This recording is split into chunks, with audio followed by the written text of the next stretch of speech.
माडगुळी आणि माननीय बाळकृष्ण भिवाचा हो या 3 मान्यवरांचा या ठिकाणी सन्मान केला जातो। पहिला सन्मान आपण हरिभाऊ पीसी सरांचा केला, त्यांच्या पुढील वाटचालीसाठी देखील हार्दिक सन्मान करत आहेत। यानंतर विद्यार्थी प्रथम आलेले हे आमचे खऱ्या अर्थाचे रत्न आणि पुढील वाटचालीसाठी त्यांना शुभेच्छा देताना आम्ही या ठिकाणी त्यांना भरभरून शुभेच्छा देतो आहोत। ध्रुव आणि विधी विद्यामंदिर हायस्कूलचे हे दोन्ही विद्यार्थी आहेत, ते आमच्या गणकवीसाठी सन्मान आहे। सन्मानाचा मानाचा शिल्पेचा मध्ये असणारा ध्रुव आहे, विधी आणि ध्रुव आहे, ते भविष्यात प्रथम क्रमांक आलेल्या या विद्यार्थ्यांच्या पालकांतर्फे या ठिकाणी ज्यांचे पालक आहेत ते सन्मान स्वीकारत आहेत। पालकांचा सुद्धा हा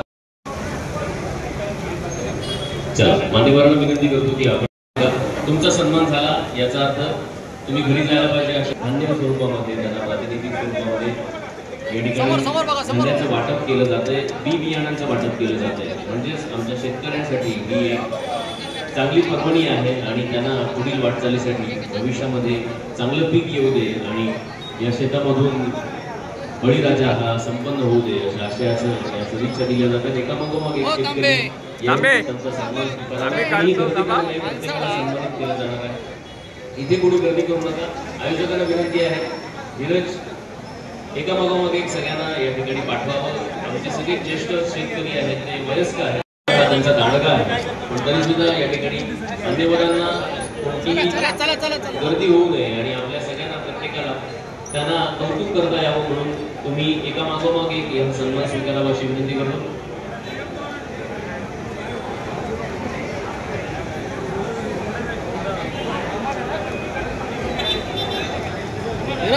दहा जणांना प्राथमिक स्वरूपामध्ये या ठिकाणी सन्मानित केलं जाईल, 10 जणांना सन्मानित केलं जाईल।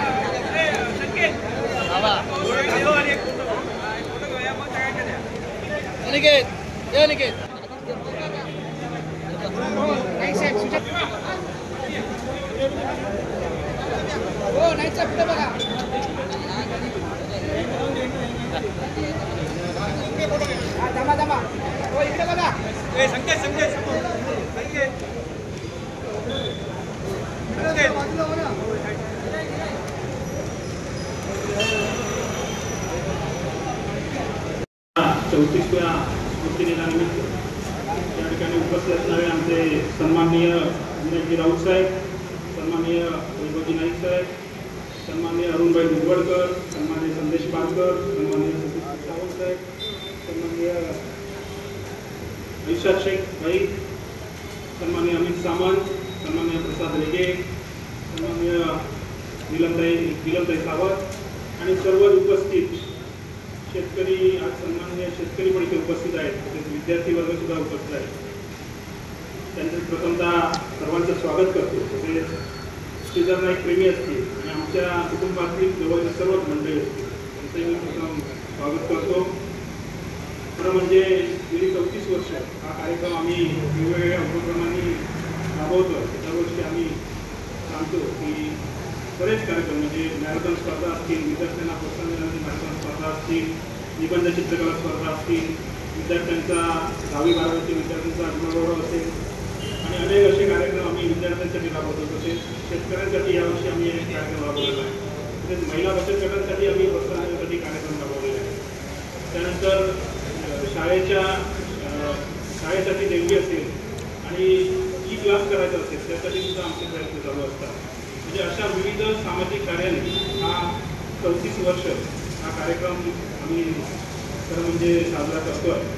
कारण कशासाठी साजरा करतो आहे तर म्हणजे त्यावेळी मला आठवण येते आमच्या आजोबांची, कारण आज इथे वागद्यातील अडवळीतील मंडळी सर्व आली आहे आणि आमचे आजोबा दाजी नाईक यांनी खरं म्हणजे सामाजिक कार्याचं रोखतं लावलं आणि सामाजिक कार्याचं रोखतं लावताना खरं म्हणजे त्यांनी सुद्धा अनेक लोकांना वेगवेगळ्या प्रकारे पहिल्यांदा आलेला रोजगार दिला, अनेक लोकांच्या घरबांधणीला मदत केली, अनेक लोकांच्या बागा ज्यावेळी डेव्हलप करायच्या असायच्या म्हणजे पैशाच्या स्वरूपात मदत होती, पण वेगळ्या स्वरूपात मदत ते पहिल्यांदा करत होते.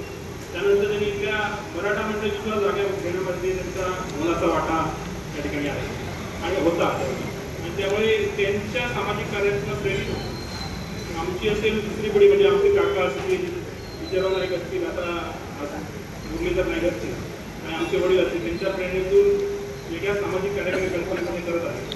खरं म्हणजे विजयराव नाईकांचं सांगताना विजयराव नाईकांनी सुद्धा बऱ्याच लोकांना रोजगार देण्याचा प्रयत्न केला त्यावेळी आणि बऱ्याच लोकांचे व्यवसाय उभा करण्याचा प्रयत्न केला. व्यवसाय ज्यावेळी काही बँका फायनान्स करत होते, पण चांगल्या प्रकारचं प्रोत्साहन देऊन एका युवकाला चांगल्या प्रकारचं कॉन्ट्रॅक्टर बनवलं, वेगळ्या विषयामध्ये चांगलं प्रोत्साहन दिलं. त्यामुळे त्यांनी जे सामाजिक कार्य केलं, वेगवेगळ्या बाबतीमध्ये सुद्धा सामाजिक कार्य त्यांच्याकडनं झालं. तसेच आमचे मुरलीधर नाईक काका सुद्धा वेगळ्या भावात काम करतात. एकदा सेवाभाव म्हणजे ते महाराष्ट्र ट्रस्टवरती आहे आणि देवाचं कार्य कुठेतरी केलं पाहिजे म्हणून ते देवाचं कार्य पण करतात आणि सामाजिक कार्यसुद्धा त्यांच्या हातून कायम होत असतं. त्याचबरोबर आमच्या वडिलांनी सुद्धा त्यांनी सामाजिक कार्य केलं. त्यामुळे एखादा बरोबर सांगायचं म्हणजे 1991 साली विजय नाईकांचं वय काही जास्त नव्हतं, तर 36 वर्षाचे होते आणि 36 वर्षाचा असताना एखाद्या युवकाचा निर्गुण हत्या होती आणि निर्गुण हत्या झाल्यानंतर त्यांचे मित्रमंडळी असतात, त्यांचे कणकोलीकर असतात, त्यांचा पुतळा उभा करतात. त्यावेळी वयाच्या फक्त 36व्या वर्षी निर्गुण हत्या होती आणि त्यांचा पुतळा उभा करतात आणि त्यानंतर हा कार्यक्रम 34 वर्ष सेवाभावी कार्यक्रमाने साजरा होतो. ही काही सोपी गोष्ट नाही, कारण खरोखरच ही वेगळी एक गोष्ट आहे की 34 वर्ष हा प्रतिदिन तुमच्यामुळे आणि तुमच्या विचारामुळे साजरा होतो. खरं म्हणजे कोणालाही विचार मारता येणार नाही, चांगले विचार कधीच मारता येणार नाही, त्यामुळे कधीही चांगले विचार मारणार नाही. येत्या काळात मला अशी खात्री आहे की चांगल्या विचारांचं या ठिकाणी सिंधुदुर्गात चांगले विचार रुजतील आणि वाईट विचारांचा नाश होईल, अशी या ठिकाणी मी देवाचरणी प्रार्थना करतो आणि सर्वांचं परत एकदा स्वागत करताना सांगतो. विजय नाईक यांच्या 34व्या स्मृतिदिनाला या ठिकाणी मी त्यांना आदरांजली अर्पण करतो. आजच्या या श्रद्धांजलीच्या कार्यक्रमाला यांना जाऊन 34 वर्ष जरी झालेली असतील तरी आजही 34 वर्ष त्यांची स्मृती जोपासण्याचं काम वेगवेगळ्या पक्षात जरी त्यांचे हितचिंतक असले, त्यांची मित्रमंडळी असली तरी त्यांच्या स्मृती जोपासण्याचं काम आज या ठिकाणी केलं जात आहे. श्रीधर नाईक 1991 मला वाटतं त्यांचा आमचा संबंध त्यावेळी कणकवली कॉलेजमुळे त्यांचा आमचा संबंध आला. NSUचं काम करत असतेवेळी, युवक काँग्रेसचं काम करत असतेवेळी श्रीधर नाईक यांचं आम्हाला निश्चितच चांगल्या पद्धतीचं मार्गदर्शन झालं आणि सामाजिक बांधिलकी किंवा समाजसेवा कशी करावी हे निश्चितच स्वर्गीय श्रीधर नाईक यांच्यामुळे आम्हाला त्यांचे काही गुण त्यावेळी आम्हाला आत्मसात करता आले. त्यावेळी त्यांचं युवकामध्ये जे काही स्थान होतं, विशेषतः त्यावेळच्या युवकांमध्ये त्यांचं प्रेरणा, युवकांनी सुद्धा त्यांचं त्या ठिकाणी मार्गदर्शन किंवा त्यांचे जे काही अनुभव जे आहेत, त्यांचे गुण जे आहेत ते आपण निश्चितच आजही काही त्याचा बोध आपण घ्यायला पाहिजे. जसं युवकांमध्ये त्यांचं त्या ठिकाणी स्थान होतं, तसं सर्वसामान्य या जिल्ह्यातील असलेल्या भागातील जे शेतकरी होते त्या शेतकऱ्यांमध्ये सुद्धा त्यांचं स्थान होतं. कोणत्याही शेतकऱ्याला अहो जाऊ म्हणून हाक मारणं ही त्यांची त्या ठिकाणी प्रथा होती. कधी त्याने कोणत्याही वयोवृद्ध माणसाला, वयोवृद्ध शेतकऱ्यांना कधी त्यांनी रे म्हटलं नाही आणि आज मला वाटतं त्या शेतकऱ्यांबद्दल सुद्धा त्यांचं जे काही ऋणानुबंध होते हे मला वाटतं ऋणानुबंध त्यांचे चिरंजीव सन्माननीय सुशांतजी नाईक असतील हे निश्चितच आज त्यांनी ह्या कार्यक्रमाला सुद्धा या भागातील बहुतांशी शेतकऱ्यांना त्यांनी निमंत्रित केलं आणि त्यांचा सुद्धा आदरातिथ्य, त्यांचा सुद्धा मान सन्मान या ठिकाणी करण्याचा त्यांनी जे या ठिकाणी हाकलं आहे त्याला सुद्धा सुशांतजी नाईक यांना मी धन्यवाद देतो की आज खऱ्या अर्थाने श्रीधर नाईक हे सर्व क्षेत्रामध्ये ज्या पद्धतीने युवकांमध्ये असतील किंवा या ठिकाणी सर्वसामान्य शेतकऱ्यांमध्ये त्यांचं जे स्थान होतं त्याची सुद्धा आठवण करण्याचं काम आज निश्चित सुशांत नाईक यांनी केलं, त्यांनाही मी धन्यवाद देतो. आणि निश्चितच स्वर्गीय श्रीधर नाईक यांचं जे काही अपुरी राहिलेली जी काही त्यांची मनोकामना असतील ती पुरी करण्यासाठी आपण सर्वांनी प्रयत्न करूया. पुन्हा एकदा त्यांना भावपूर्ण श्रद्धांजली अर्पण करू. मी या ठिकाणी थांबतो. जय हिंद, जय भारत. श्रीधररावजी नाईक यांच्या 34व्या स्मृतिदिनानिमित्त व्यासपीठावर उपस्थित असलेले शिवसेनेचे सचिव या मतदारसंघाचे माजी खासदार आमचे नेते आदरणीय विनायकजी राऊत साहेब, या जिल्ह्याचं तरुण तडफदार युवा नेतृत्व, आमचे सहकारी मित्र माजी आमदार वैभवरावजी नाईक, शिवसेनेचे संपर्क प्रमुख आमचे नेते अरुणभाई बुधवडकर, आमचे दुसरे सहकारी रत्नागिरीचे संपर्क प्रमुख सहदेवजी बेटकर, काँग्रेसचे आमचे अध्यक्ष इर्शादभाई शेख, राष्ट्रवादीचे अध्यक्ष अमितजी सावंत, जिल्हा बँकेचे माजी अध्यक्ष शिवसेनेचे नेते सतीशजी सावंत, महिलांच्या जिल्हा अध्यक्षा श्रीमती नीलम सावंत पालक, त्याचप्रमाणे सहकार क्षेत्रातलं एक तरुण नेतृत्व आमचे सहकारी प्रसादजी रेगे, सन्माननीय भोगले, ज्यांनी हा कार्यक्रम या ठिकाणी आयोजित केला, ते स्वर्गीय श्रीधर नाईकांचे मुलगे, या शहराचे लोकप्रिय नगरसेवक, जिल्हा बँकेचे संचालक सन्माननीय सुशांतजी नाईक, या कार्यक्रमाच्या निमित्तानं उपस्थित असलेले सर्व शेतकरी बंधू, सर्व विद्यार्थी बंधू भगिनी, त्याचप्रमाणे सर्व पत्रकार आणि मोठ्या संख्येनं उपस्थित असलेले आपण सर्व श्रीधर प्रेमी बंधू भगिनी आणि मित्रांनो, खरं तर गेली 34 वर्ष हा स्मृतिदिन या ठिकाणी सर्व जिल्हावासियांच्या वतीनं त्या ठिकाणी साजरा होतो. खरं तर अनेक जे श्रीधर नाईकांच्या जडणघडणीमध्ये होते, त्यांच्या कार्याचे साक्षीदार होते, त्यांचे सहकारी मित्र होते, गेली 34 वर्ष खासदार साहेब मी या ठिकाणी उपस्थित असताना पाहतो. कारण त्यांनी त्यांची श्रीधर नाईकांची मैत्री असेल, श्रीधर नाईकांचा सामाजिक क्षेत्रातला वावर असेल, त्यांचा वारसा असेल, हा वारसा या स्मृती दिनाच्या निमित्तानं जोपासण्याचा एक प्रामाणिक प्रयत्न त्या ठिकाणी केला. खरं तर 22 जून हा फक्त दिवस, स्मृती दिन, ही फक्त एक घटना घडली एवढंच जिल्हावासियांना त्या ठिकाणी माहिती आहे. पण श्रीधर नाईक हा कशा पद्धतीनं त्यांचं बलिदान झालं, कोणासाठी ते त्या ठिकाणी लढत होते, कोणत्या राजकीय अपप्रवृत्तीच्या विरुद्ध संघर्ष करत होते, हे मात्र येणाऱ्या नव्या पिढीला याचं विस्मरण झालेलं आहे. खरं तर कधी कधी असं वाटतं की श्रीधर नाईकांनी जे बलिदान केलं हा त्यांचा मूर्खपणा होता की काय, कारण समाजाला संवेदनाच राहिलेला नाही. नेमकं समाजामध्ये काय चाललेलं आहे, कोणाचं आपण त्या ठिकाणी समर्थन केलं पाहिजे, कोणाच्या बाजूने आपण राहिलं पाहिजे, जी राजकीय अपप्रवृत्ती आहे, या अपप्रवृत्तीचं समर्थन कुठंतरी येणारी पिढी किंवा हा जिल्हा करताना त्या ठिकाणी दिसतंय. पण त्याबरोबर आमची सुद्धा चूक आहे की ज्यावेळी हा विचार समाजामध्ये रुजला होता, जवळजवळ 10 वर्ष त्या जिल्ह्यातल्या जनतेनं आम्हाला आशीर्वाद दिलेला होता.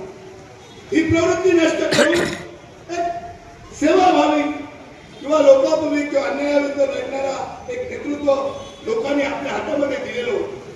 पण आमची जबाबदारी होती की या 10 वर्षामध्ये हा जो विचार जनतेनं नाहीसा केलेला होता, हा विचार पूर्णपणे नष्ट करण्याचं काम खऱ्या अर्थानं आमचं होतं. पण ते आपण करू शकलो नाही. आपण फक्त हा स्मृतिदिन साजरा करण्यापुरतच मर्यादित राहिलो आणि म्हणून आज ही आपल्यावर वेळ झाली. खरं तर श्रीधर नाईकांचं बलिदान हे माझ्यासारख्या कार्यकर्त्याला आज व्यर्थ केल्यासारखं वाटतं. पण हे व्यर्थ जाता कामा नये. तर त्याच्यासाठी आपल्याला अजून त्या ठिकाणी काम करावं लागेल. लोकांची मनं त्या ठिकाणी जिंकावी लागतील. समाजाला काहीतरी उपक्रम द्यावा लागेल. समाजामध्ये या अपप्रवृत्तीच्या विरुद्ध एक नेतृत्व, एक लढाई, एक संघर्ष त्या ठिकाणी उभा करावा लागेल. तरच त्या ठिकाणी हा श्रीधर नाईकांचं जे बलिदान आहे ते बलिदान सार्थकी ठरण्यासारखं होतं.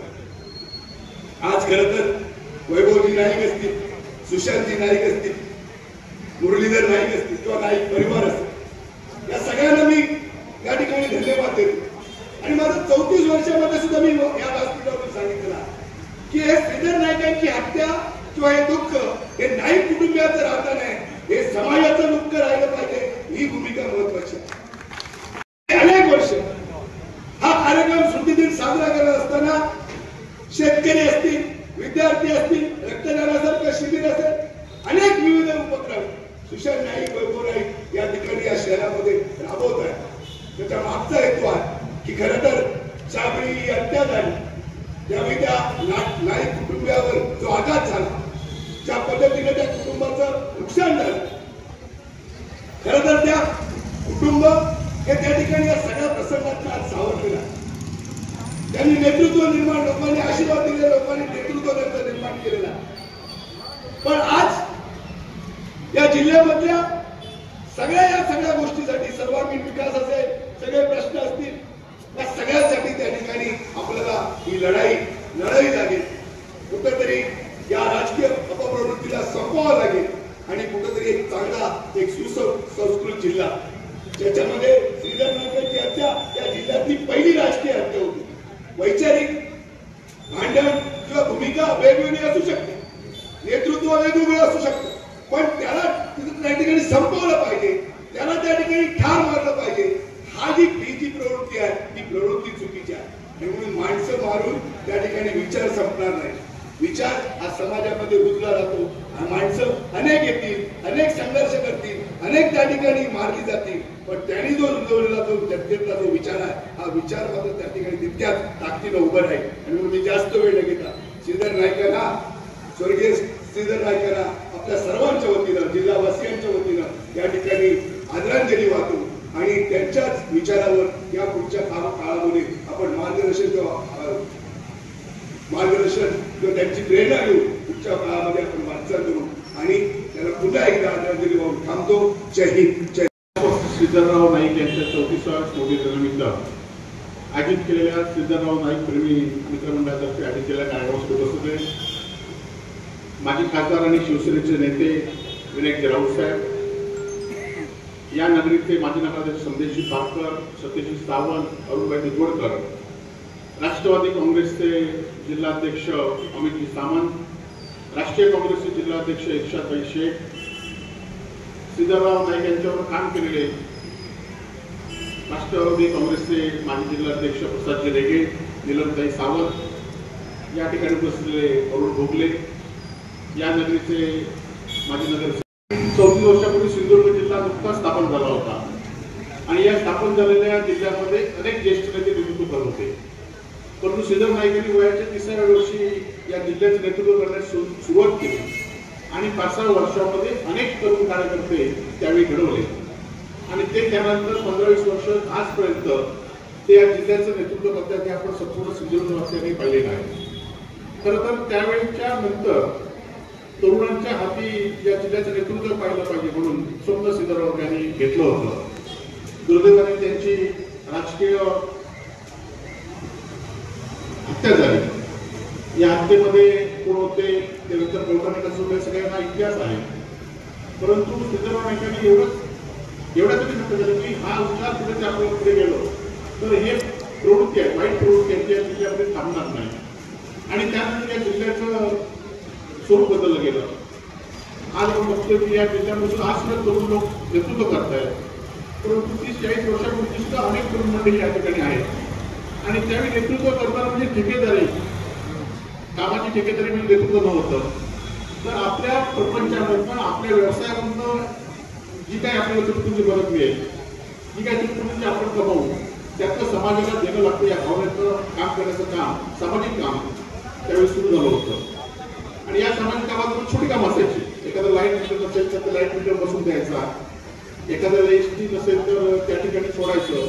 त्याही काही रुग्णवाहिका नव्हत्या, मग आपल्या गाडीतलं कुठे पेशंट घेऊन जायचं. रक्तदान कार्ड मिळत नव्हती तर ताबडतोब त्या ठिकाणी रक्त पाहिजे असेल त्या ठिकाणी रक्तदान करण्यासाठी स्वतः त्या ठिकाणी जायचं. अंधेऱ्यांना मदत करण्याचं काम सिद्धनायकांनी केलं, म्हणून ते 2-4 वर्षामध्ये 30-35 वर्षापूर्वी सिद्धनायकांचे नेतृत्व करू शकले. आज खरं तर हा कार्यक्रम आपण का करतो?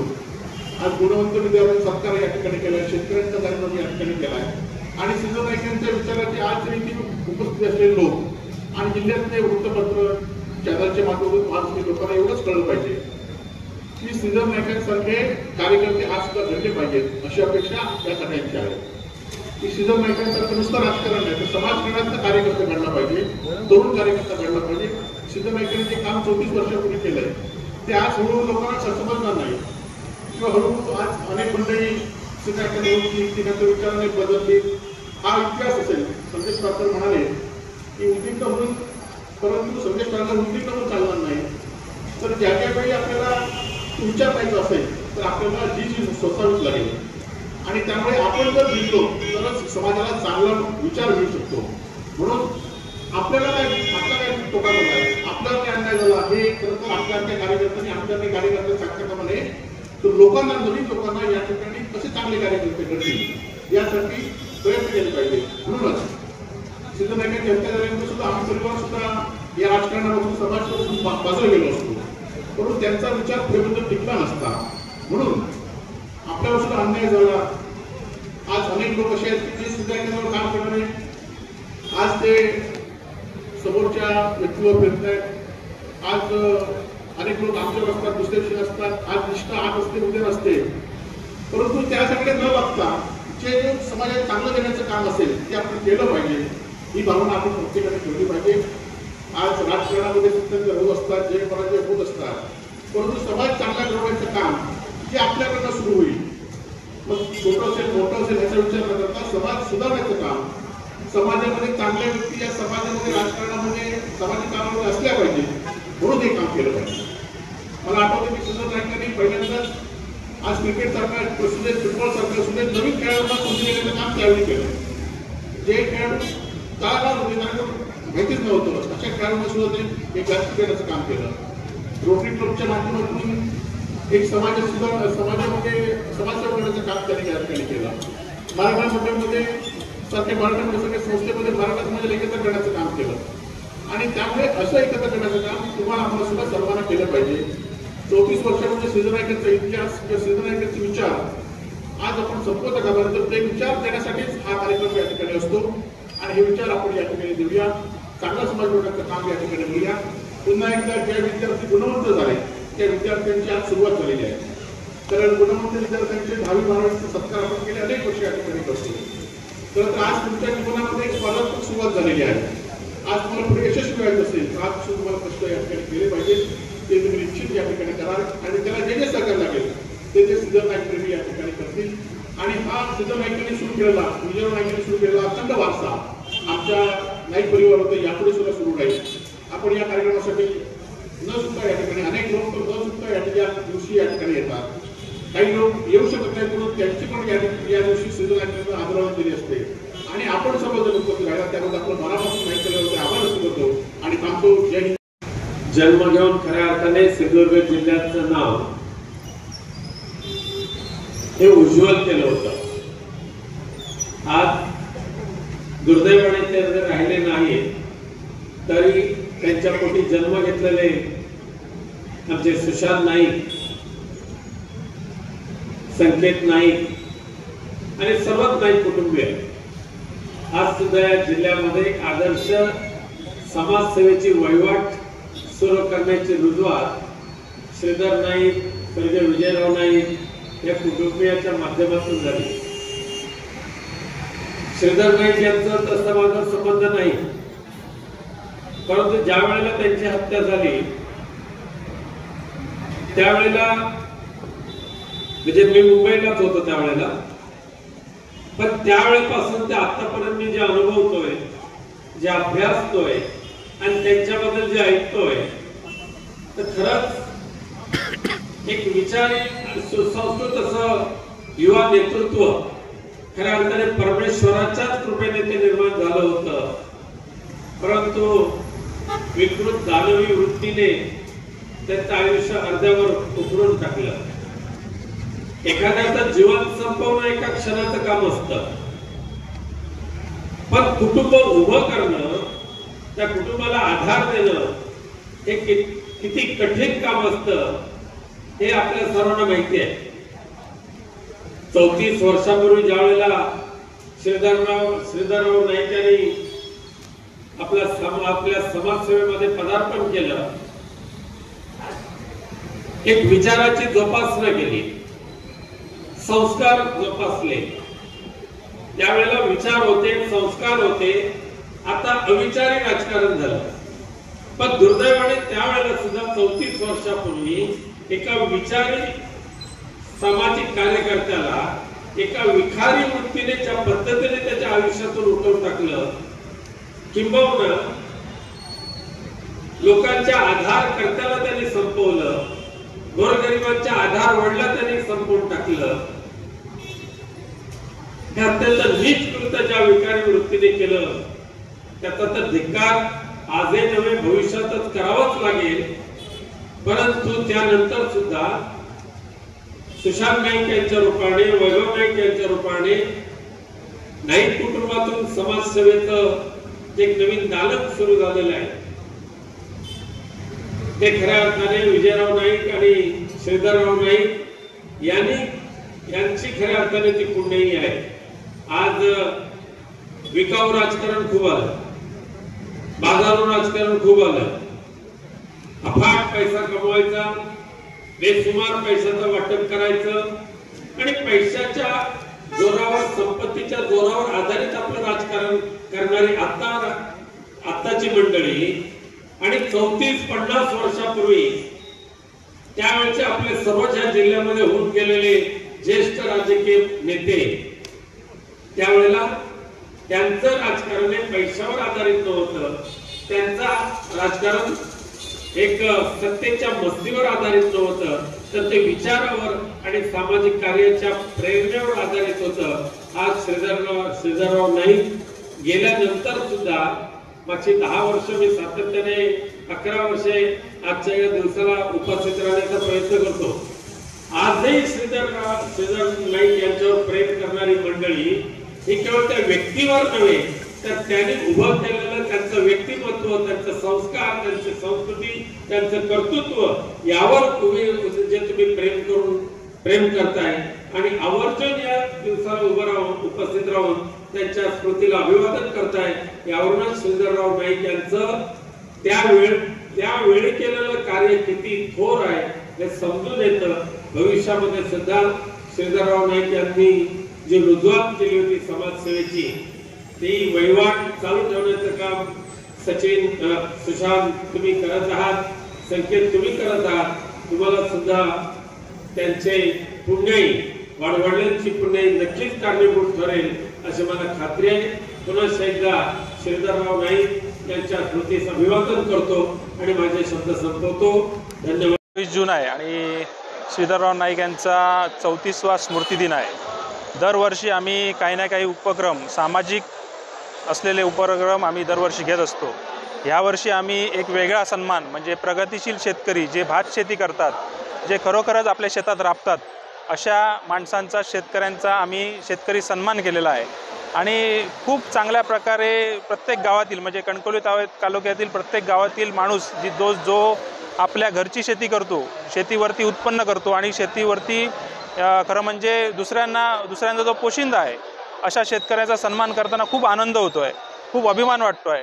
खूप चांगल्या प्रकारचा प्रोत्साहन पण या शेतकऱ्यांना मिळालेला आहे आणि आम्हालासुद्धा आनंद मिळतो आहे की शेतकरी आमच्या बोलवण्यावरनं इथे आलेत, चांगल्या प्रकारचा सन्मान केला. आम्ही त्यांना एक घोंगडं, झाड आणि बियाणे आणि किर्लोस कृषी विज्ञान केंद्राकडनं एक सर्टिफिकेट प्रगतिशील शेतकऱ्यांतर्फे आम्ही देण्यात आलेला आहे. म्हणजे गेली 34 वर्ष हा कार्यक्रम करताना खूप वेगवेगळ्या आठवणी आहेत. जेव्हा 34 वर्ष करत असताना आम्ही खूप लहान होतो. ज्यावेळी 1991 सालात मी जवळजवळ 5-6 वर्षाचा होतो, पण त्यानंतर आम्ही जेव्हा लहान होतो तेव्हा त्यांच्या मित्रमंडळींनी हा स्मृतिदिन साजरा केला होता आणि त्यानंतर गेली 10-15 वर्ष हा आम्ही कुटुंबियातर्फे किंवा त्यांच्या मित्रमंडळींतर्फे आम्ही हा स्मृतिदिन साजरा करतो आहे.